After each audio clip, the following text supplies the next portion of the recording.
संदेश आते हैं हमें तड़पाते हैं, तो चिट्ठी आती है तो पूछे जाती है कि घर कब आओगे, कि घर कब आओगे, लिखो कब आओगे, कि तुम बिन ये घर सुना सुना है।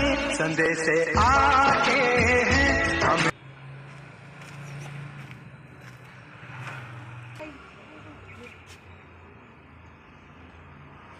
பாப்பா கண்ணு விடு. வெளியே யார் நிற்கிறது? பார்த்தேன் நான் அதெல்லாம் பார்த்தேன். ಪಾಪ ಕಣ್ಣು ಬಿಡು ಪಾಪ. அப்படி தலைಯತ್ತು ಪಾಪ. ಪಾಪ ಅದು ರೆಸ್ಟ್ ಮಾಡ್ತಿದ್ದೆ, ಅದಕ್ಕೆ ತೊಂದರೆ ಮಾಡ್ತೀಯಲ್ಲ ಆಂಟಿ. ಮನೆ ಕತ್ತಲೆ ಮಲ್ಕೊಳ್ಳಿ ಬಿಡಿ,